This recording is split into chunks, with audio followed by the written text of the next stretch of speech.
Welcome back to another episode of Graps and Yaps. This is your go-to podcast for everything pro wrestling, where we are going to recap what's happened inside and outside of the ring from the last week. And whether you are a lifelong fan like us or you're just a victim of the wrestling algorithm, we thank you for being here. And look, if you've just got here, you've gotten at a good one, because today's going to be a fat episode. We're going to be getting through Summerslam predictions, obviously the recap of Raw and SmackDown, and more importantly, a very important promo that happened on NXT with one of our favorites here on the show. But before we do all that, I'm Phil Fresh, one half of the show, joined yet again by my boy, TF, Tony Free. Also, just got to say, cake and candles, many earth rotations, HBD, however you want to call it, to the boy, Tony Free. How are you, bro? Yeah, it was a good HBD and CCs and whatever else, whatever acronyms we throw around for birthdays these days. But Yes. yeah, good little weekend. I did actually happen to catch some Unreal. I said last week that I probably wouldn't while I was going to be away. I did. I think I've watched 3 episodes, so that's going along nicely. What else did I do? I did watch the Sopranos finale as well. So okay. Well, let's cut to the chase. Let's not bury the lead here. And yeah, and can I say for anyone that's listening right now that is maybe they're having their own Sopranos watch party, spoiler alerts ahead, maybe skip, I don't know, 3 minutes ahead. But what were your thoughts on the finish there, Tony? Yeah, it was definitely shocked me. I was not expecting that to go down. I was kind of like they were foreshadowing the end, like, and you kind of have to make of it what you will, without spoiling too much, but you do have to, I guess, use that foreshadowing to draw your conclusion at the end there. And there was, I think there's one line that I think was Bobby said when he was out on the boat with Tony Soprano in the last season. He says, when it happens, you won't even hear it. So, yeah, it was very exactly very telling of what the ending there, because the screen just goes black for 10 seconds. And that's just the end. Like, me and Flick was sitting there, we're like, did the TV just break? Like, what happened? And then it's funny reading back on like when people watch this in real time, the finale, like all those years ago, everybody thought that like it just, the service cut out or something. So yeah, I thought, genius ending. Yeah, and then there's also like some people like filmed their reactions as well. So like you can watch clips of people watching it live when it happened.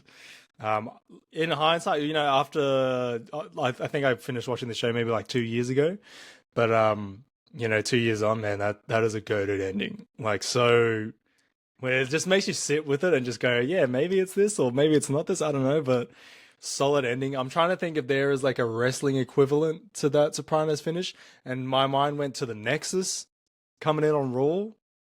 Maybe, I don't know. What do you think? I don't know. I feel like if WWE had an ending where like you kind of just like halfway through something and then it just cuts out the audio and the screen goes black, I feel like there'd be more outrage more than anything. Like they'd be like, "Oh, this is a shit way to end a story or whatever." Like it's kind of, it'd be kind of like people comparing it to like like an ending where someone just wakes up from a dream and they realize the whole time what they were seeing wasn't real. It'd be like that. That'd be the outrage on WWE. Well, the IWC, we know very well that they're very hard to please. But look, I'm glad you got through it. I'm glad that we finally got the review. We can put a bow on the Sopranos of it all here on Graps and Yaps, and we can move on to the wrestling of it all. Some outside the ring news. We've spoken about this on previous episodes, but the man himself, John Cena, finally came out and commented on the elusive John Cena Classic that was announced in April or May a few months ago, and that we haven't heard anything from since, but he's basically confirmed. Someone asked him about it at Fanatics Fest, I think it was, and he has confirmed that they are still working on it and expecting it towards the end of the calendar year. What are your feelings about this? Do you still care about it? I think last week you said that they've given up, right? I was kind of hoping that everybody forgot. Like, I kind of wish that this wasn't even mentioned. Like that. It'd be much better if, like, everybody just forgot and didn't, question it. let's just pretend like the announcement never happened and we never have to go through that in the future. I think, well, I don't think we can poo-poo it on it just yet, but the so far what we know and what has been discussed about has been not great. Even the fact that John Cena's like, I can't really talk about it now, but just know we are working on it. Honestly, that sounds like they don't know what the hell's going on with that. So yeah, maybe end of the year, like end of last year was when we saw the Last Time Is Now tournament. Maybe it's something similar to do with that, and we get, something that's Saturday night's main event, whenever that will be at the end of the year. So yeah, there's that. That's been addressed. And then this other part of Outside the Ring news, WWE Radio. Did you see anything about this? Sirius FM teaming up with WWE? Well, actually, I kind of saw, I think it might have been Jim Ross that was complaining that I think Busted Open's on Sirius XM, and he was pretty much saying like he must have got wind of this news before it was official, because he, like, I think it might have been the day before or a couple of days before this deal was announced. He said like, they're not talking about, AEW or the other promotions at the moment. They're only talking about WWE. They're so WWE focused. And then surprise, surprise, this deal comes out announcing that, yes, SiriusXM will be the official, radio broadcaster for WWE programming. So, yeah, like where it, like there's going to be a gap to fill now. Like I remember, not so much recently, but like probably from 2001 to 2003, I was listening a lot to, some of the AEW commentary that was on Busted Open and things like that. So it's sad that, that might be going away now. Because it's cool to hear what's happening, outside the industry, and even having like people like Thunder Rosa, who's an AEW wrestler, like contracted wrestler, when she's talking about like her views on things in AEW from like an analytical point of view, and also like she'd speak on like things in WWE and just in the industry in general. So you won't get like those kind of opinions anymore, I don't think. So that's, I guess, like a sad thing. But yeah, I mean, like WWE is huge at the moment. I guess they got to continue to grow and branch out. So maybe we can get a show on there next. Who the hell do we have to ask to get a show on there? How do we get Gruffs and Yaps as part of WWE FM? I mean, I mean, we're already halfway there. I'm on the radio already. I would love to be on WWE FM. Get me on there. Maybe Big G's next pipe bomb. He can petition for that.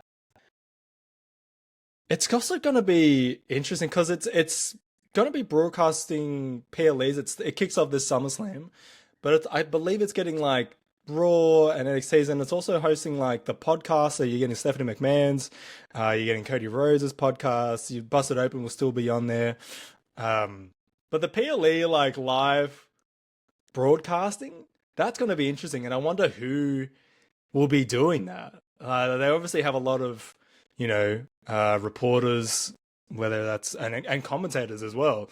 So you could have like like Vic Joseph, Booker T, Peter Rosenberg, maybe Big E. Like there's so many names to pull from, but I just wonder like how different is it gonna be, or will it be better or worse? Having other people do the commentary. What do you reckon? I mean, like, I think for the majority of the listeners now, they probably weren't listening to Sirius XM before or whatever the wrestling programming was. So it's drawing like a new audience to that. So I don't think like there's going to be much of a big shift there, because most of that's going to be an entirely new audience who are there for the first time. So yeah, it's only like the old rusted on people who've listened for a little while now that it might be a little bit upset about this. So, but yeah, in terms of like the PLE stuff, like are they just going to like run just audio only of commentary or something like from like the televised part of it? I don't know. It's going to be interesting. So it might be fun. Maybe it would have to do like the mute the TV and like do like check that on the background just to see. Like the old like rusted on rugby league fans who mute like the Fox Sports commentary or Channel 9 commentary and then listen to like the ABC radio version of it, like while they're watching it on TV. It might be like that. Seriously, that's I'm getting so close to doing that. If I have to block a roach, call a game one more time, and just make up some bullshit, man, that's going to be my final straw Hey, when people that used to do happens, that because it's to going to happen eventually as well. people used to do that to Andrew Voss. I don't know why, but they just couldn't stand Vossi for a little while You there. know, and hey, sorry to, and this is another tangent, but sorry to do this, but Vossi has lost the plot. He's got a bit of a main character going on, and it's just like, bro, shut the hell up and just call the game. Like, stop trying to be funny. Stop trying to get your shit in. Like, shut up. Especially when it's like him and like Blocker. You're just like, bro, what are you guys talking about? What the hell are you guys talking about here? Shut up. Um. Anyways, rant over. You did mention before though, our boy Big G rattling the cage. So we have to start off. If you thought we were going to start talking about SummerSlam on this show, when this has just happened, think again. Of course, we're going to kick off the show talking about Grayson Waller rattling the cage, come out on an NXT, dropping a pipe bomb, like you said, Tony Free. There's so much to get into here, like the promo content itself, the reactions, the predictions of where this is going ahead. But let's start with the promo, the content, what he had to say. And man, he was talking his shit, Tony.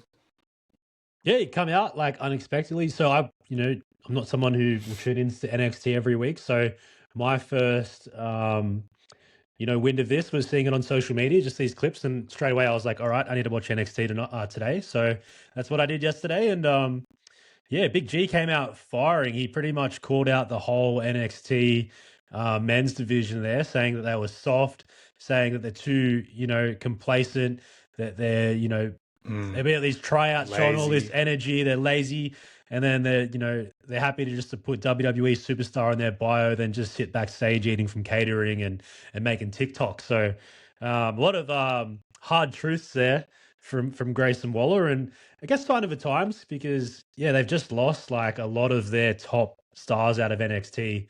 There is a massive void at the moment, so it's a good wake up call and a good I guess call to action for a lot of those new NXT superstars. Man, I was like you, like I don't really watch NXT week to week, if at all. But yeah, I did see the clip of Grayson Waller in NXT, and you know what? I saw it. It was the clip of like when it's the shot of Vic Joseph and Booker T opening up NXT, and then a shot of like Grayson Waller rolling into the ring, yelling straight down the barrel of the camera, and I saw just that, like those first 5 seconds, and I turned my phone off. I said, no, I have to watch this whole thing. Went straight to Netflix, put on NXT, watched it from the start. Um, and man, it's not only just his call outs to the men's division, it's him basically reflecting on his career thus far. You know, the 2 years, 3 years, whatever it's been. Some of the highlights has to be referring to Austin Theory as dead weight, carrying him to relevance, and even calling him the Marty Jannetty, saying he's scared of the mic. Allergic to the Even mic. mentions of allergic to the mic, mentions of, you know, his last year dressing up for a funeral with the New Day, playing dress up, wearing that silly hats, getting up to the top of every arena, cutting promos during commercials, and talking about how he had to spend all that time hyping up someone else. And then he calls out the men's division, talking about the 10% of the roster is ready for the call up, and they're all the women. He goes, yeah, you fat flops will love this. They're all women. Um, Man, calling out Tony D'Angelo, basically saying, I'm going for the NXT title. Bro, I this was such a breath of fresh air, especially with the last week of WWE TV, Raw and SmackDown, which we'll get into later, but was not being well received, the content of those episodes of Raw. And him just coming out and just doing what we know he is so good at, which is just talking shit, and he killed it. He even got love on social media from CM Punk reposting it to his story, Bailey's talking about it on Twitter, even John Cena this morning reposting it on Twitter, talking about this is great, excited to see where this goes. Like, he's already got the attention of everyone. We've known it. I'm sure the listeners of this podcast have known it, that Grayson Waller is that guy, and I'm just so excited to see where this goes, Tony. And like, there's a few points here. So like, Mike Santana or Cruz Santana, whatever his name is now, that since he's joined NXT from TNA, you know, Grayson, like what was the line? He said, "Oh, like being the number one guy in TNA is like being the best basketballer at the local YMCA. It's not 2005 anymore." And I cracked up when he said that. It was I'm so not true. impressed. Oh, Yeah. it was awesome, and like just inserting himself straight away into a feud with a new signing in Cruz Santana is really cool, and the fact that like the audience there at NXT, I know like it's the same, it's pretty much the same crowd every week there in that studio, and Sol Ruka said it here on Graps and Yaps a few weeks ago. It's the same crowd pretty much every week, and they obviously when Grayson comes out, like they're naturally like, oh no, boo this guy, this guy's a heel. And then they started cheering him. They started cheering him, and he said no. And then Grayson's like, "No, I don't need your support." Like, and then the more he kept going, the more they just kept cheering him, even though he was like, "No, I don't need you guys. Yeah. Like, let me just get this off." And yeah, I think it's really cool. And I guess the most exciting part is like Grayson now looking like he'll be in NXT for a little while, especially if he's looking at carrying the belt. This all bodes well for when certain two Australians might drop in to NXT. Hey, I'm picking up what you're putting down, especially with, the next NXT PLE. I had a look. I believe it's at the end of the month, August 30th, Heatwave. So you'd have to imagine that there would be, a title match there. Maybe it's a triple threat situation. And just on numbers alone, the numbers are, he might need some backup, which is what you're getting at, Tony Free. So if that's the way that's heading, I'm in for the ride. But man, what a promo, what a moment, and just far out. We are so excited to see where this goes from here. And it's crazy that it's been so on topic and relevant and talked about that it's we're about to get into SummerSlam that's happening this weekend. But this has been like the fact that this has happened and this overshadows the whole SummerSlam card. Hey man, shout out to our boy Big G, man. We got you, bro. All right, now let's get into SummerSlam. Saturday and Sunday cards have been revealed. It's going to be a big run up, getting through all of these matches. We're going to get through our predictions and, maybe what we want to see next. So let's start with SummerSlam Saturday, the main event there, or what should be the main event. The WWE Championship match, CM Punk defending against Cody Rhodes. We saw them have a promo on SmackDown. Some good shit in there, not a surprise that those two can go on a mic against each other. But I think the interesting thing here was that the crowd felt like they were mostly booing Cody and cheering Punk, which then, begs the age-old question, will Cody Rhodes turn heel? What are your thoughts? No. Remember how we spoke the other week saying this summer of Punk feels like it's bigger than the summer of Punk in, 2011 or 12, whenever it was? Yep. Cody is essentially John Cena in this instance. So Cody's getting booed just like John Cena was. Cody won't turn heel. This is just Cena 2.0. I agree with you. It's always going to be there, that heel turn. I still think it's way too early to even consider pulling the trigger on that. It's possible, but it's possible in that it's like a 0.1% chance that it's possible. You know what I mean? I do think that he can obviously do great work as a heel, but his spot right now is like face, and then maybe even that tweener role that he's kind of sitting in right now. When it comes to this match coming up on SummerSlam, though, I don't think this will be the last time we see this. I actually think of all the matches that are on this weekend for SummerSlam, this is the one that I would put my chips on having a rematch at WrestleMania. Like, I think that whatever happens this weekend will set up for that big payoff. And maybe that's when you get a heel turn for Cody. But I also think it makes more sense for CM Punk to turn heel, whether that happens this week or at WrestleMania. I just think that surely the more reasonable turn here is Punk, right?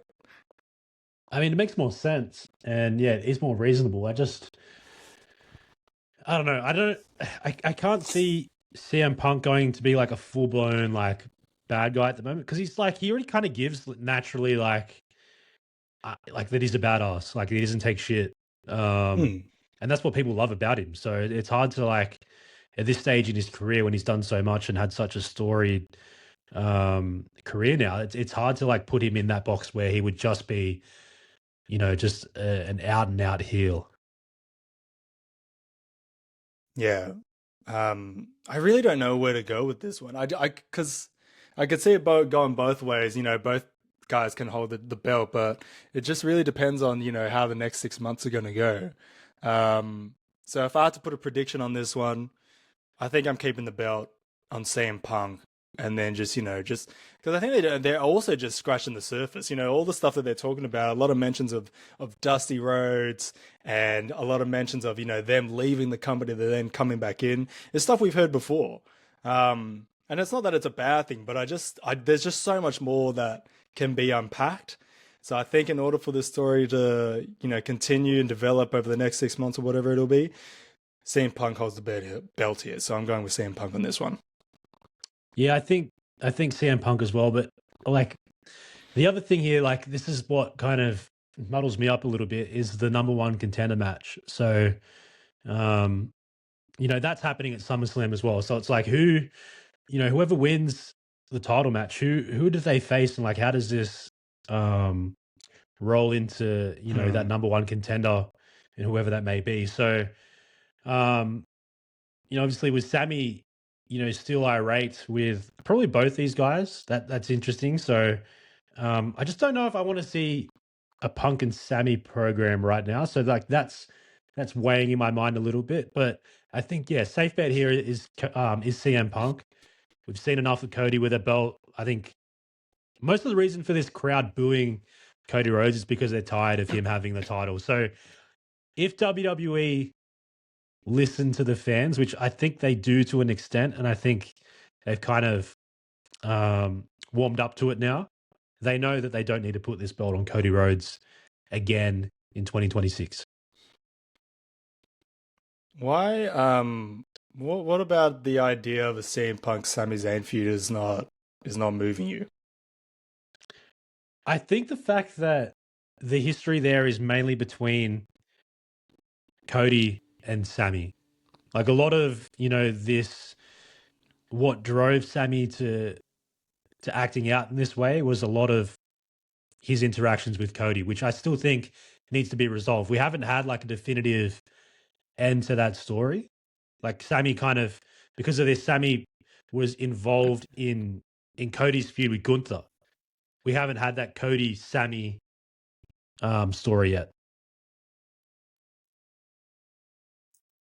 Well, I think I don't know. Well, look, we'll get to that, when we get to that match. But I disagree. I think maybe I'll save it for when we get to that match eventually. But yeah, we're both looking in CM Punk for this one. Let's move on to the Women's World Championship. Liv Morgan defending against Io Sky. What were your thoughts on one of the top two belts in the women's division? Both getting video packages on the Go Home Raw. Yeah, wasn't happy about it because the thing is, like, this is a WrestleMania match. Like, you could run this at WrestleMania, these two for the title, and same for Cody and Punk, and a lot of these matches on the SummerSlam card. Like, you'd run a lot of these matches at a WrestleMania, so it was disappointing to see that. Yeah, this is mainly a video package. Although we did have some involvement here in the IC title match on Raw between Raquel and Sol Ruca. So, like, you did have that, I guess, a part of things. So you can't say it was just strictly video packages. But yeah, it kind of does feel like it's weaned off a little bit since Queen of the Ring. Yeah. I feel like, they're at their peak back then, and it's kind of died off. I think when did they attack Io? Like when they were going at a knee, was that before or after Queen of the Ring? Because I feel like that might have been the last like real heated moment between those two. Yeah, I think it started off with some fire, and then it just kind of they haven't really done anything. Because also like the Judgment Day in itself, like it's not just like one person; it's like everyone's involved in everyone else's storyline. So like Liv Morgan was getting involved in the Danhausen stuff. Raquel and like Roxanne, they're kind of dealing with the IC title, but then like Liv's also getting involved in that. So and I don't really know why. Like, I mean, I guess I know why because they're the heels, and it's always the numbers game. But it really did distract from this, like you said, a WrestleMania caliber match between Liv Morgan and Io Sky, two wrestlers who we know can go. Um, so yeah, I just feel like I don't know what the thought process was there with like having everyone involved in everyone's shit. I think in hindsight, you're just going like this doesn't. Well, maybe we shouldn't have done that. You know what Um, though? but to go on the, yeah, I was gonna say like it just sparked my mind now. I feel like in the lead up to every WrestleMania and SummerSlam where there's a women's world title match, it always happens where the build up isn't great, but we're like, oh, we know the match is going to slap anyway, and it usually does. It's usually a show stealer. It just seems like this happens every time before WrestleMania or SummerSlam. that's true. That's a good point, actually. Yeah, and I was also going back to the WrestleMania match with Liv and Stephanie Vaquer. And also, and I think this is just also because I recently watched Unreal, but you just hope that this match gets some time. That match at WrestleMania was quick. I don't remember the time off my head, but it was only a couple minutes, right? Bell to bell. Whereas you hope that this match gets a bit more time than that, and they can tell the story there, and the story that they tell in the ring will make us forget about this like kind of lackluster build here. But I just wanted to talk about quickly about the Intercontinental Championship match between Raquel and Sol Ruca. Raquel getting the win, winning her first. Is this her first main roster singles title? She hasn't won the World Championship yet. Yeah, so look, really exciting. Raquel is great, and I think with this belt, like they can tell her a good story, and she can just it's always better when the face is chasing the heel, like for the belt. But Sol Ruca, 57-day reign. What are your thoughts on that? I mean, I have no dramas with that. Like, I don't see it as like a Mm-hmm. reign that was too short. I just feel like she was probably the victim of some creative that may have been a little lost. They didn't really give her too much since she won the title. So, it's none of her doing here. Like she wasn't, bad by any means. Like I think, when she had her chance to do what she needed to do, she performed. Yeah, it was just, I feel Yeah. like it kind of needed a shift anyway. I feel like there's more of a story with the Judgment Day, and maybe it's Roxanne versus Raquel eventually happening for that IC title. And I know we keep calling for these Judgment Day split ups to happen. This is probably number 47 of that, but that might be the next one. Is Roxanne versus Yeah. Raquel? Predictions. Liv Morgan or Io Sky, Tony? What are you saying? Yeah, tricky with Raquel. Oh, sorry, with Stephanie Vaquer to come back. I would say Liv Morgan wins this, especially since Io Sky got one up the Queen of the Ring. I think Liv Morgan gets her lick back here. She retains the title. Maybe we see the return of Stephanie Vaquer at SummerSlam. We usually get a big return at SummerSlam. I feel like this would be a good one if we get Steph back. I'm with you on that one as well. I think Liv Morgan does not need to get go of the belt. Asuka doesn't necessarily need the belt right now. They can revisit this match down the line. But right now, the heat is on Liv Morgan, so let's keep it that way. Liv I Morgan think to retain the belt here. I think this might be. Is this Liv's first title defense since she won the belt? I was just thinking this. And it might be. I could be wrong, but I was like, I don't remember if she's had a match since defended the belt. Maybe I don't against think Sol. she No, she had a has. match against Sol Rico and Raw. Yeah, I really don't think that she has. I think she's just been kind of just doing a thing, and maybe that's another reason why the build has been kind of lackluster because we haven't really been seeing too much of Liv. Hopefully, everything's all good there. Are you looking that up, TF? I am. Women's world title. She had a All right. that's a house show. There's a few house show like defenses here, so they don't really count. But Queen of the Ring. Yeah, defeated Stephanie Vaquer at WrestleMania. Yeah. And then Liv Morgan has been on one, two, three, four televised matches since she won the belt at WrestleMania. None of them have been for that world championship. Hmm. There you go. This is number one. That's crazy. Get her back in the ring, man. That's what obviously she's doing really good stuff, but she is by far the star of the Judgment Day. Just make it feel that way, you know? Do you feel? Just tell us that it is that and stop Maybe getting her they've involved in all this other shit. I'm thinking maybe they've kind of wrapped her in cotton wool. Maybe it might be. I reckon Rhea being injured kind of may have forced this. Like they didn't want to risk their other champion going down as well, because Liv has had some recent injuries which have kept her out for a little bit. So it may have been just a result of, we've already lost one champion. We can't have two on the shelf. It might have been that. It probably was, to be honest. When we think about it logically, it makes sense. Logical thinking here on Graphs and Yaps. Shout out my boy TF. Let's move on to Hell in a Cell. Obafemi up against Brock Lesnar. This is their third meeting. This will be a slapper. I have no doubt about that. I wonder. It's a matter of like how much time they get. Is whether it will determine whether we get something good or not. But on the Go Home Raw, we get promo opening up Raw. A little weigh-in for some reason inside the Hell in a Cell cage. Paul Heyman and Brock Lesnar come out. Brock locks him in the cage.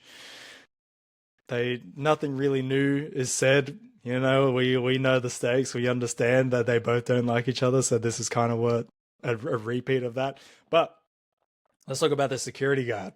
The security guard who kind of botched the power bomb, and then also subsequently got his ass kicked, literally, for that. What did you think? What did you think of that? Do you think Obo overreacted, or was it fair play? Well, I feel like the extra there. I think he botched the initial attempt at the power bomb. So I think he was just getting his receipt for that. Yeah, for making him look bad. He said, "Well, fuck you, then, man." Yeah, man, that poor guy. I was watching. I was like, "Oh, that kick had a little extra something on it." He kicked the shit out of him. Yeah, and deservedly too. And it kind of like Oba was pissed, but after seeing all like Unreal and like Dark Side of the Ring and just watching wrestling for basically my entire life, I get it. You got to do that. People know far out when I'm having a stroke. People know that you are the baddest guy on the whole roster, maybe in the whole industry. You cannot be looking, like that. You can't be slacking. So it's fair enough that Oba's doing that. But more importantly, can we talk about the promo from the Hell in a Cell?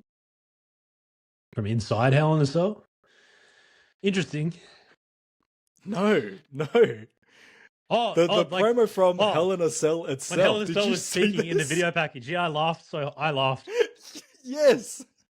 What was the voice of it as well? I am pain. I'm like, what the hell are we doing? What are we doing here? Actually, there was some weird... And nobody comes back the same from me. What? There was a few... I don't know if there's been like some sort of creative change in WWE recently, but yes, like when I watched Raw this week, I feel like there's been a shift in how they do promos, because a lot of like the video package promos, all of them are shot with the superstar facing another way, and the camera's like on them talking to another camera, which you don't see. But you never see like the straight on shot. And it happened in pretty much every video package. And then we got this weird ass Hell in a Cell, AI, robotic, fucking whatever you want to call it. And I'm like, someone else is handling like that now. The promos. It stuck out to me like a sore thumb. Why did they do that? Why did they feel the need? They go, it's going to be good here. You know how we're going to sell tickets. We've heard from the perspective of Obafemi. We've also heard from the perspective of Brock Lesnar. Let's hear from the perspective of the Hell in a Cell. Let's ask them their thoughts. Now we have to get the opinion from the war game structure. We have to get it from one of the ladders. From one of the ladders. Elimination for Chamber. Bank. Yes. What else? Let's get it from the commentary desk, especially the Spanish commentary table. Let's get it from them. What the hell? I What have is been this? disrespected for Why years. did we get this? I have no Oh idea. God. I have no idea. Oh man, that like, hey, I was watching it. You know what? Because this is how I watch Raw. I have it on the TV. Obviously, it happens for us here in Australia during the day. So I have it on the TV, and I'm just doing other stuff. Maybe I'm making some food or hanging out the washing, whatever. And literally, I was in the middle of doing one of those things where this promo comes on, and I'm kind of hearing it in the background, and I'm hearing like, nobody gets back from you know what I mean? Like, I am torture, I am this. And I'm like, wait, hold on. Who is this? And then I go to see it, and it's about the cage. I say, get fucked. All right, let's get to our predictions. We got many more matches to get into, but Obafemi, Brock Lesnar. You, for months, have been talking about how this will be Brock's last match. He's already said that he's retired. This is the third of the series. Could this be Brock Lesnar's last match, sorry. Yes, and Paul Heyman sides with Obafemi. I feel like it's a given that Obafemi wins the match. I feel like it'd kind of be poetic for Paul Heyman to maybe even assist Obafemi here, and taking him up as his next big monster. It makes all the sense in the world, especially if Brock is retiring. But I want to get your thoughts. How long does this match go for? Is it over or under 10 minutes? Over. You think over? I'm going to say it. In my mind, it's going for 15 minutes. Wow. I'm giving +5 on your prediction. You reckon it's under? I think it's well and truly going to be under 10 minutes. I can't see if it was a normal match, then yes, but you can't do a 10-minute Hell in a Cell match. You can't be. Well, you let these people build this cage. You let this cell cut a promo for 10 minutes of airtime. Come on, bro. I don't know, man. Like Brock Lesnar, I think like his longest match in the last couple of years may have been against Cody at SummerSlam. 3 years ago, 2023. True. That was a long one, but since he's been back, apart from like obviously Rumbles and whatnot, I don't think he even spent much time in them or War Games. All his matches are like under 10 minutes. And Obafemi, like I have the match times up here. So Obafemi, since he's come up from the main roster, has not wrestled a match longer than 8 minutes. Besides the Royal Rumble. Actually, he had a fatal 4-way, which he sat out for most of it because he got attacked at the start and then came strong at the end. But that went for 9 minutes. That fatal 4-way for the first round of the King of the Ring. And the last 2 times, Brock Lesnar versus Obafemi. So at WrestleMania, where did it go? At WrestleMania, Brock Lesnar versus Obafemi, 4 minutes, 46 seconds. The rematch at Clash in Italy, 6 minutes, 21 seconds. There is no way in hell these guys are getting over 10 minutes in Hell in a Cell. Hey, timekeeper Tony Freed, don't let the IWC get a hold of this information because once they do, it's wraps for Obafemi. They're talking about his work rate. They're going to talk about he's protected. But it is, the stats don't lie. The numbers don't lie. Shout out to Scott Steiner. I still do think that they're going to get over 10 minutes in this match. And I'm also going to go Obafemi, but I really do like your idea, your prediction of the Paul Heyman link up there. I think that'll be one to watch. Excited to see how that one goes. Let's move on to Gunther versus Nick Aldis on SmackDown. There was a contract signing, and one of the clauses in that was that Nick Aldis has been relieved of his general manager duties. A lot of mic issues I noticed as well. Like there was mic issues during Paul Heyman's promo on Raw, and there were mic issues here on SmackDown as well. Someone's got to get fired for that. But your thoughts heading into this match? Are you excited? And how? How long do you think this match is going to get? This might be a squash for Gunther, but WWE Really? on WWE social media channels, they did clarify Nick Aldis's status around his general manager role. So it's just for this match where he's relieved of his general manager status. So he returns to being a GM after this match. What distinction? How does that make it any different? So I think what they said on SmackDown was that the only way that he can be in the ring competing against one of the talent is for him not to be general manager. So he won't Oh, be right. general manager in the lead up and then during the match, obviously. And then once SummerSlam is over, he resumes his GM duties. So I love how they like strip him of the general manager's title just for the match, like as if he's just gonna like he's gonna ask the ref to ring the bell. You know what I mean? And just well, you have to because I'm the general manager, so you have to give me this win. You know what I mean? Like they just go, well, we can't let you do that, so we're gonna get you to sign this, so you're not the general manager just for this match though, and then after the match, you're back. well, and because of that, because they clarified that clause, Hmm. I think they're going to run it back. So Okay. like This feels like this match should have a gimmick though, right? Like a no DQ or something.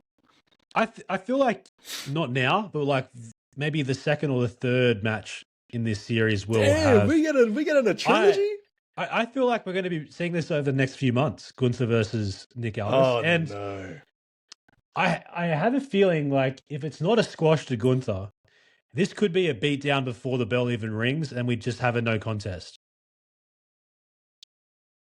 That's very plausible. I can see I'm that. I'm going with a no contest. The match won't even start. That's my tip for this match. You know, that's I really enjoy that shot. Yeah, they did that. It's just a full beatdown. The bell doesn't even ring. And then, we get like, yeah, Nick Aldis out for a couple months. And then he comes, yeah, hey, Teddy, I don't even want to go into what I think about this. I really like that. I'm happy I with don't that. know. I'll jump on that with you. I don't know how we're going to tip that in a little tipping comp. We might have to add a little selection there in the spreadsheet. Yeah. Yeah, bit of hullabaloo on that one. But yeah, the thought, yeah, I guess this doesn't just be a one and done. But for this to be a trilogy, look, I will say I am a little bit more excited about it after seeing that contract signing. I am a little bit more like, oh yeah, this could be fun, more than what I thought initially. Especially if it goes the way that you're predicting it. Yeah, I'd be investing in that. I'd be sports entertaining that. So I'm happy to go on that. Do we need to talk about this match anymore? I don't think so. It probably doesn't deserve it. Let's move on. 6-man tag. Jacob Fatu and the Usos up against LA Knight, Royce Keys, and Mr. Solo Dolo Sikoa. Let's shout out our boy right now. Cutting 2 hilarious promos on SmackDown and Raw. We have prayed for times like this, Tony Free.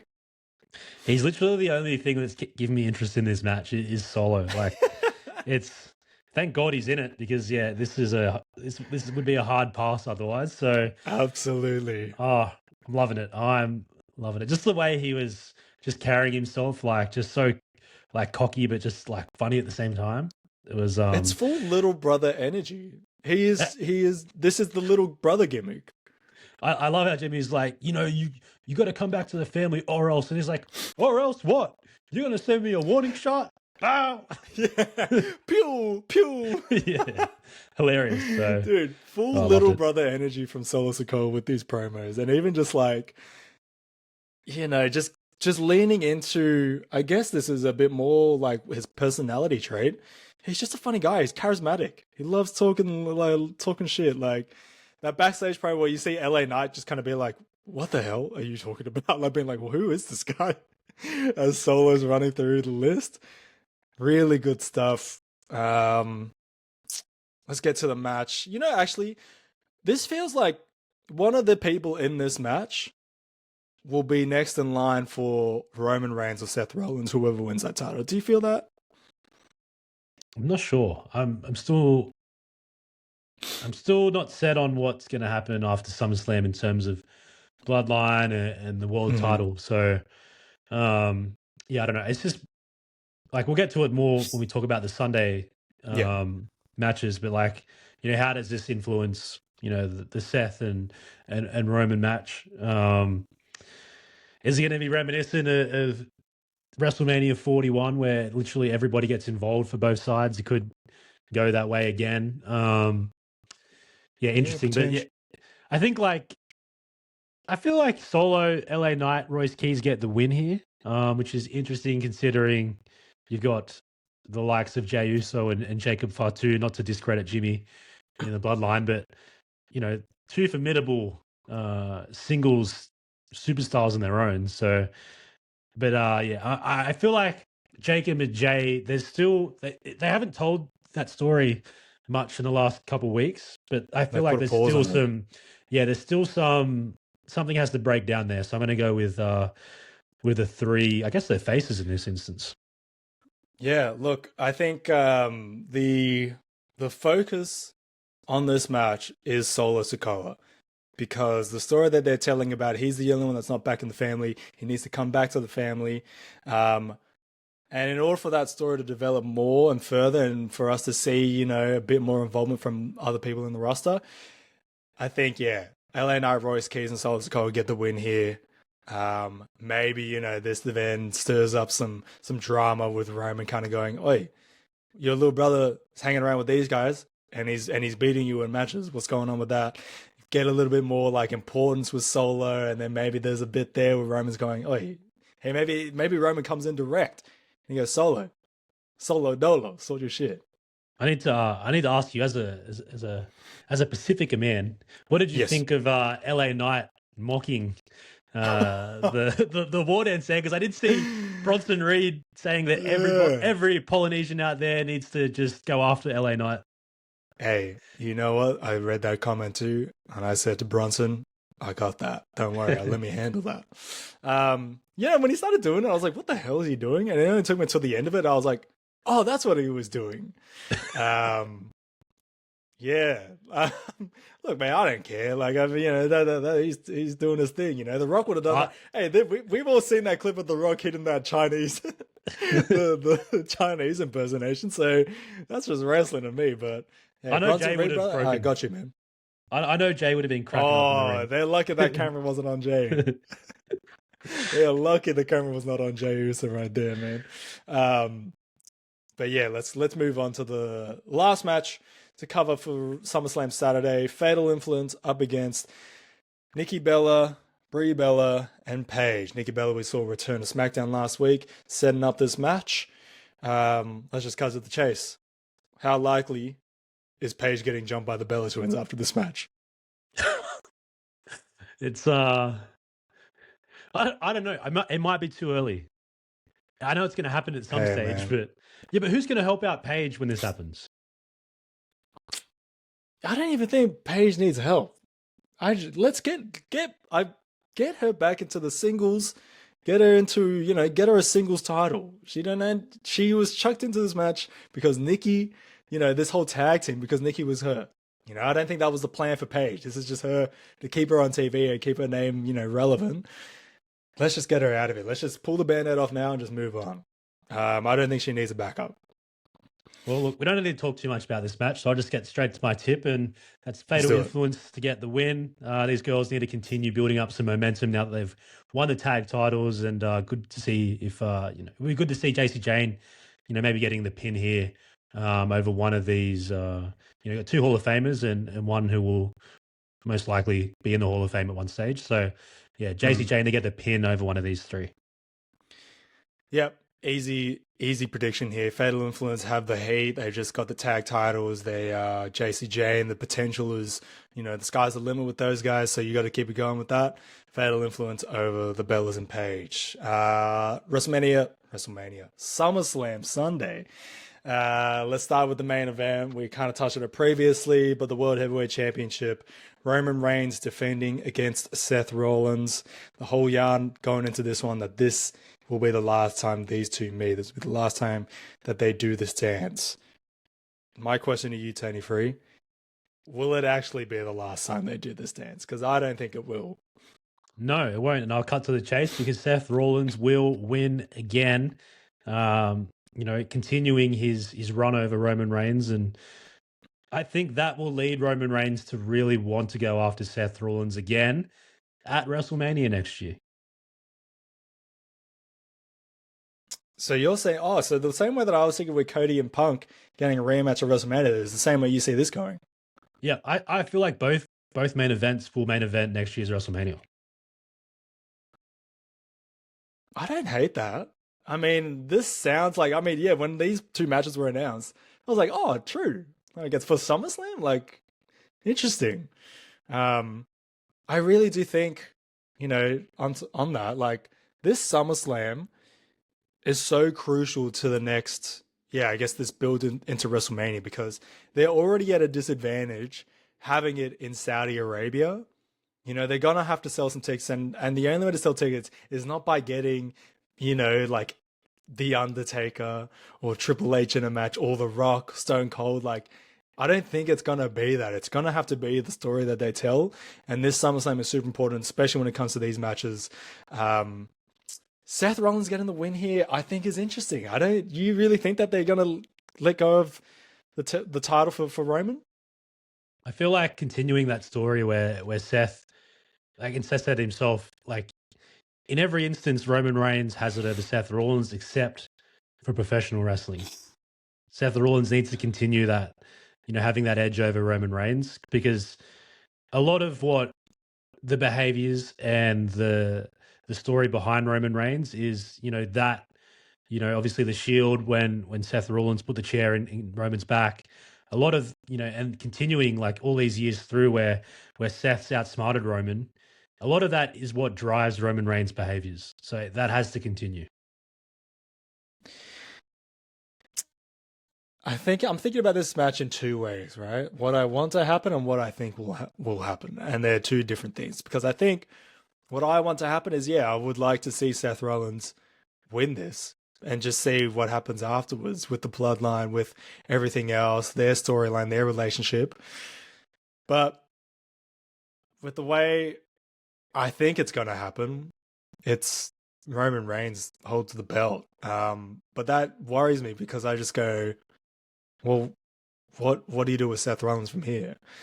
What do you do with the bloodline from here? Like, there's not too much story to tell. So I think for the purposes of this being a public platform and us having a podcast and people listening to this, I'm going to go with Roman Reigns in this one, just so I can say I'm right. Well, I have a theory. So and that's where I'm at. So I said like we might get, everybody getting involved here in this on the main event on Sunday between Seth and Roman, with Jacob, Jay, Jimmy all coming to help out Roman, and I feel like we'll get Royce, Solo, and the important part here, LA Knight, helping Seth Rollins. And Seth Rollins said he would give LA Knight a title shot in the future. I feel like this is the way to get to that, is incentives. Have LA Knight help, being very instrumental in helping Seth Rollins getting the win here, and Seth returns the favor with a world title shot. That is, man, thank God that you've brought that up, because that is such a good point. And also the whole Solo Sikoa where Solo offered to be Seth's backup. That'll also, develop this bloodline fiasco. Damn. Thank God for Tony Free. You know what? I'm flipping. I'm going with Seth Rollins on this one. But you know what? It also means if Seth wins, Roman can then go on his usual sabbatical and return for War Games, because it looks like we're going to get the bloodline in War Games against, whoever they put up against them. So it kind of all works into... So disappointing that they've announced War Games as well. Yeah, that does suck. But yeah, Seth for the win for all those reasons. Yeah. Hey, very valid. But just bring about the traditional elimination matches. All right. Let's move on.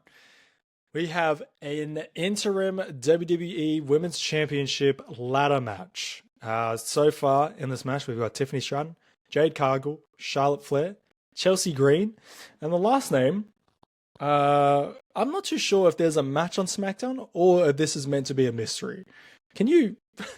Do you have any ideas on this? Did you watch SmackDown this week? I did, but I can't recall who's what they're doing with the last spot.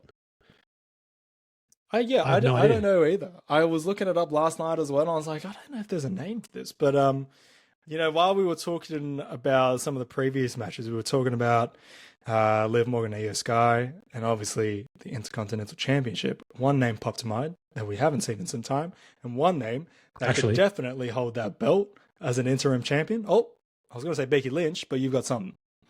Yeah. So it was, I think it was the last spot for the qualifier. It was announced on socials, I think. Julia versus Lash Legend. Oh, announcing socials. I believe so. Jeez, not even WWE cares about this match. There you go. And by the way, guys, here's this match as well, by the way. What the hell? You don't want to sell the story? Hey, okay, so Julia and who? Sorry, Lash Legend. Yeah. You'd have to put Julia in. I think you go Lash Legend on this one. That's what. Oh, maybe you need someone to do a flip off a ladder, and Julia, I think, is more suited to that. Julia went crazy in this match, so I'd like to see Julia in. I think I asked for her last week as well, so. Okay. Yeah, so Julia versus Lash. Let's get to the predictions. The interim championship again. You know, whoever wins this will face Rhea Ripley when she returns from injury. Of those names, Tony Free, who do you think is going to win? And let me just stress, let's try to keep any bias out of it. I think Chelsea Green will be the interim WWE Women's Champion. I mean, it wasn't going to be anyone else. I love it, but I don't think it'll be that. I think it has to be Charlotte Flair.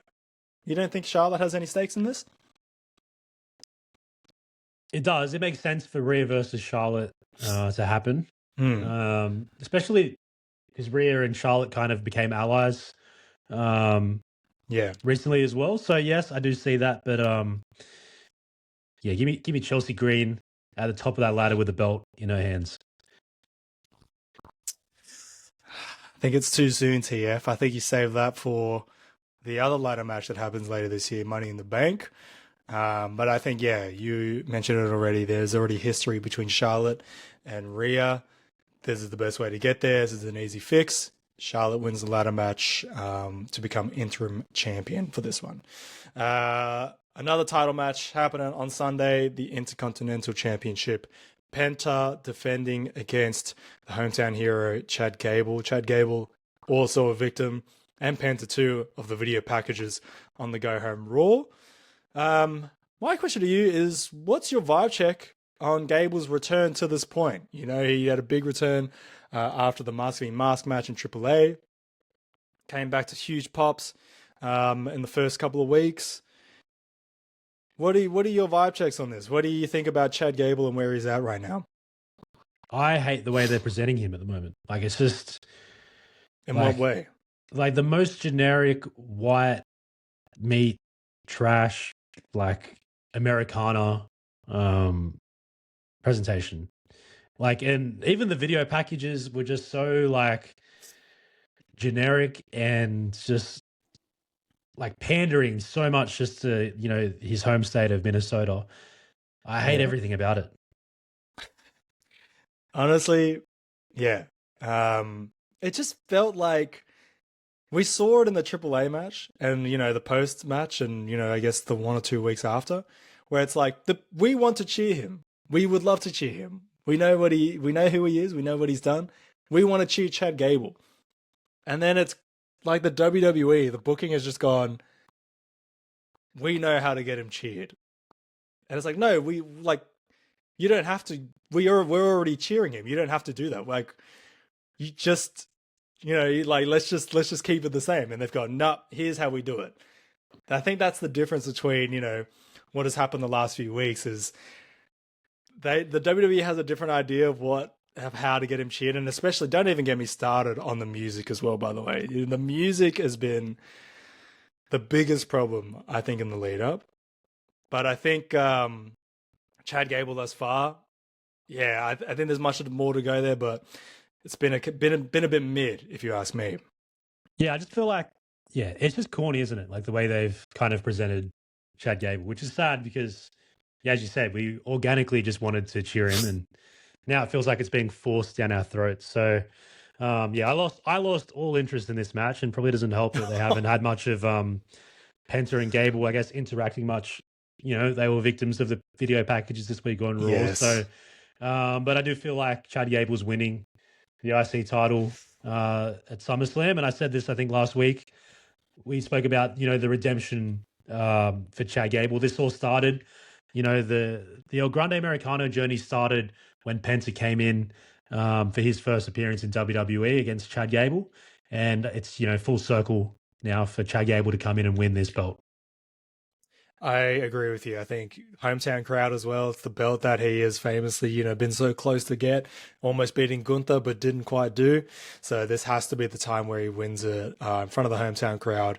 Just a last note, WWE, please change the theme song. We do not need this weak ass white trash theme song for this guy. Just give him the Alpha Academy joint, and we can move on. We can act like nothing happened.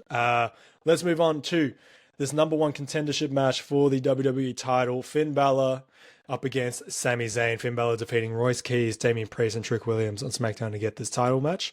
But Sami Zayn, honestly, he was spitting facts. He was so valid in his reasoning to Adam Pearce being like, well, it wasn't just Gunther that got affected by this match. Like when Nick Aldis interfered, it was me too. And we were gonna, I always wanted to get back into the title picture, and now I'm not here, and now I'm not even on the card. Like, give me something. What do you think about this match? Are you excited for it? And also, we kind of touched on it when we were talking about Punk and Cody. Where do you see this going? I think Finn Balor wins the match. As I said, Sami Zayn needs to continue his story with Cody Rhodes.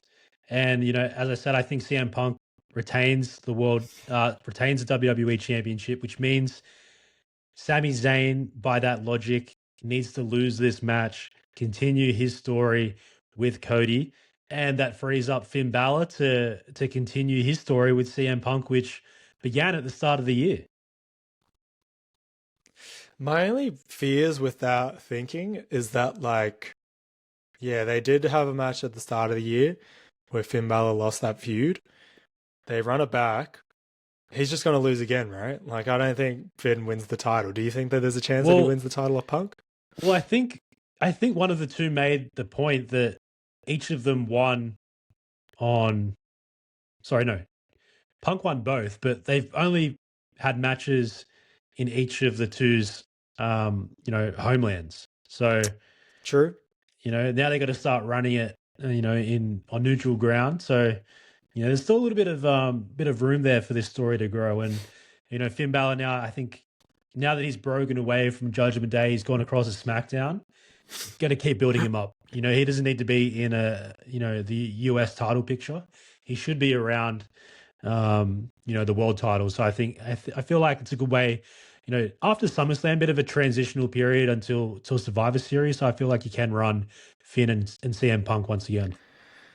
I just think it's like they've kind of booked themselves into a corner here with Sami Zayn, because the problem is that, obviously he's kind of sitting in this heel role, but everything that he's saying is super justified and valid. Like him not getting into the title match because he lost that tag match, even though it wasn't his fault. He has nothing to do with Nick Aldis, you know what I mean? And then to be left off the card. Do you not see that could be problematic for his character, and also just how the crowd will perceive Finn Balor even? Because if Finn wins, right? Yeah, sure, he's won a clean, but he's just defeated Sami Zayn, who has been just cheated out of this, this potential rematch. Possibly, or we could get, a big return from someone we haven't seen for 2 and a bit years, Mr. Kevin Owens. Mm-hmm. That'd be a good way to, introduce him back into the fold, and Sammy could then get into that, or even Finn Balor versus Kevin Owens would be interesting as a first return feud back. Yeah, that would be a good one. Look, if I had to go predictions, I think Sammy wins here. I don't think it's clean. I think, maybe it's a little bit shady. Maybe there's involvement from Kevin Owens. But I disagree with your thoughts on the CM Punk and Sami Zayn of it all. I think that could be a really fun feud, especially, from after SummerSlam to the end of the year. Just think about the promos, and obviously the ring, the match work will be, A1. So I reckon I'm going to go Sami Zayn here because I think CM Punk holds the belt. So I would like to see that. So that's my prediction for this match. Any other lingering thoughts on this one? No, I don't think so. Like it's kind of, as we said, a little bit randomly put together. So, not Yeah. really like a story that's been, for, like Sammy, I guess I understand, but like the Finn Balor part of it, like it doesn't really, they haven't put much spice into it. So not a lot to talk Hmm. about there. Finn is has been over though. I tell you what, the crowd has been loving Finn Balor as of late, so that's at least that's a good sign as well. We are in the big 2026, and we are back with the pole match. Human Money's on a pole match. Danhausen up against Dirty Dom Mysterio. Keen to hear your thoughts on this one. I saw a lot of backlash on the internet about this segment, but what were your thoughts on the Danhausen Joe Hendry content of Monday Night Raw? We're getting to a point where Danhausen is it's becoming too oversaturated. Like the thing that made him like funny and cool was the fact that he'd randomly just pop up out of nowhere. We're kind of just getting him shoved down our throats now. So I don't think it's going to take long for the WWE audience to start, turning their back on this. I don't know how or where this yarn has spawned from, but I don't think that he's getting overexposed. I don't think he's getting like shoved down the throats. Like it was, I will say that this Joe Hendry, performance that they just did was, man, that felt like that song went forever. It wasn't great, Oh, it was terrible. but I don't think that this is, like a nail in the coffin for Danhausen. Like for what he's done, like in the lead up, the stuff with the Knicks and the Saturday Night Main Event stuff and Judgment Day stuff, like it's been fine. I think it's been fun. It's been fun.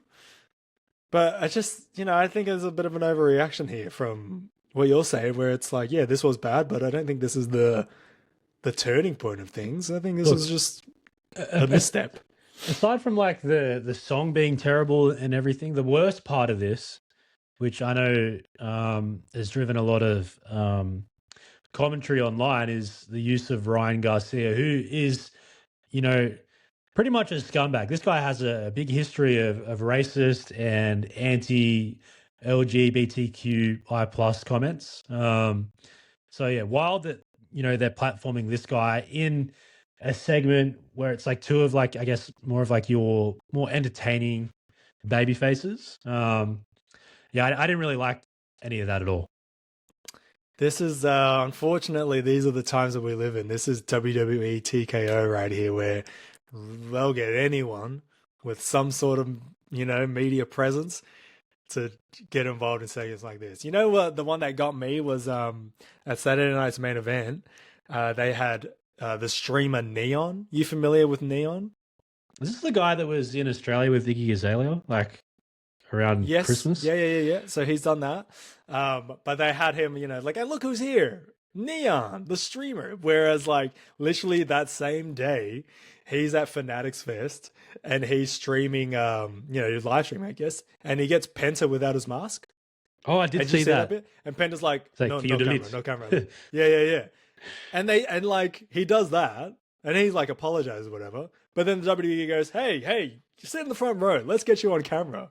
I'm like, this motherfucker he just showed Penta without his mask. Like, do you have no integrity here? Like, is there no sense of decorum in this place that we get some random kid who is a piece of shit, just like, and we just go, hey guys, Neon's here. Look how cool this is. We've got Neon the streamer here. Shut up. Yeah, it's And been this like also that. actually, and so this will get me onto another thing. Why do they keep inviting Fluffy to stuff? I swear they keep going for the last 10 years plus. It's been, hey, look, it's Fluffy. I don't know if he's that big. Is he that big of a deal in America that they have to keep inviting him to stuff and putting him in the front row? I do not care for Fluffy. I think because they're in LA, and I think he actually is like a really big wrestling fan. Like he actually, Yeah, 100%. consumes the product. It's publicized. And I think being in LA, big Hispanic, Mexican audience there, he's their guy. So it makes sense in that way. Hey, you know what I need? I need someone from that community to tell me the facts. Do you care about Fluffy or not? Because in my mind, I'm like, Yeah, well, he's like always there. Why do we keep bringing attention to? Why don't we get a shot of the green shirt guy? Why don't we get a shot of him going, "Hey, look who's here! It's green Yeah. shirt guy." All our Mexicans, Give me a break. Sorry, tangent. please send in your thoughts on Fluffy. Expecting to hear a lot of Please, responses yeah, I would love that actually. from our Mexicana audience. At Graps and Yaps, you guys know where we are. All right, well, let's go to a prediction for this match. I'll give you a prediction. I might go to the bathroom for this match. Yeah, it's one of those. It's this. It's like we're talking about Brock and Ober, going over under 10 minutes. Is this going to be over 5 minutes? I hope not. I hope it's not over 5 minutes. Oh, lordy. Yeah, let's just human money let's go. unopposed. Let's go Danhausen. Why not? Yeah, I think. Well, the Judgment Day is still cursed, so yeah, Danhausen has to win. Yeah. And the last match of the card. This one, man, really out of nowhere. Your United States Championship, Trick Williams defending against the returning Baron Corbin. Now, when this match got made, I was like, when did this match get made? Because it wasn't on SmackDown. It happened off air. It happened after SmackDown. I saw it on YouTube.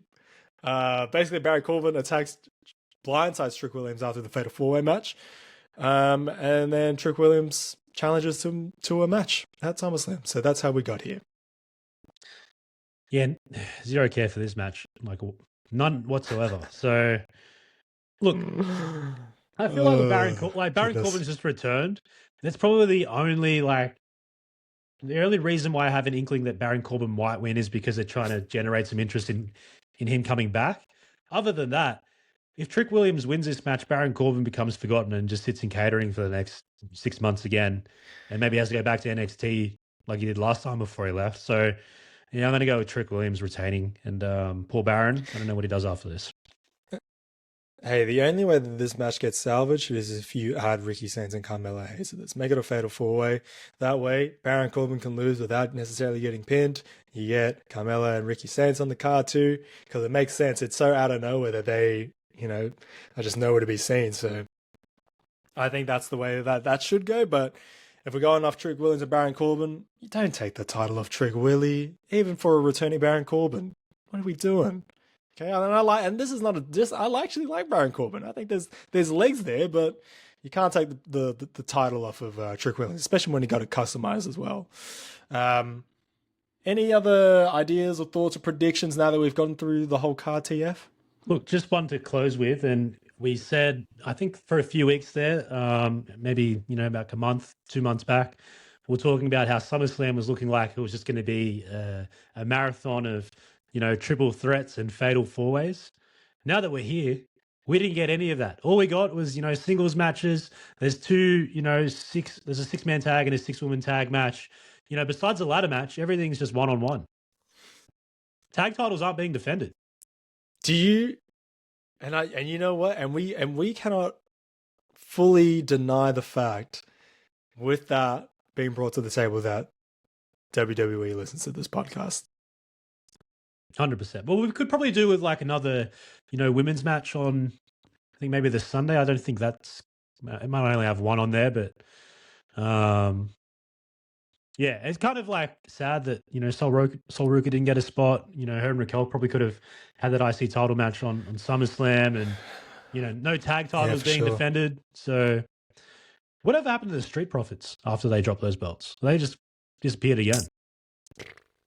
Hey, man. I don't know, man. This happens. It feels like this is a reset every 2 years. Where we have this, we start getting interested in the Street Profits, and then we lose interest in the Street Profits, and then this is just an ongoing cycle where we revisit this later on. No idea where the Street Profits are. No idea where Stephanie Vaquer is. No idea where Becky Lynch went. Ilya Dragunov. The list goes on and on and on. So I even just mentioned Ricky Sainz and Carmelo Hayes. Well, how come they're not on? Hey, man. That's what it is. All right, well, let's get out of here. It's been a big show already. Those are our SummerSlam predictions. Let us know yours at Graphs and Yaps on social media. Also check the videos on YouTube too. Tony Free, I'm going to hope that you have put away some time to watch SummerSlam this weekend. Actually, the good thing is I have nothing planned for Sunday for the first day of SummerSlam, and then Monday I'm Let's on a go. bank holiday. I don't have to work on Monday, so I'm going to be consuming the Oh, second day of SummerSlam. wow! They really looked out for you. And again, this is the storyline. Last week you say you didn't watch any wrestling. This week they go, here you go, brother. We heard your Uh, concerns. I'll be You're watching back. all the wrestling. I've watched NXT this week. I've watched Raw. I'll be watching SmackDown at some stage, and 2 days of SummerSlam. So I'm going to be and probably a few episodes of Unreal to finish off that season as well. And don't forget, chuck some TNA and some Dark Side of the Ring in there too. All right. Look, excited to see how SummerSlam goes. I'll be watching. Obviously, TF, you'll be watching. And I'm keen to unpack it next week. I might have a guest for us next week as well to unpack it with us. So stay tuned. And Tony Free, I'll see you next week. We'll see you next week. And sounds like we're talking to Chelsea Green. Oh, come on, mate.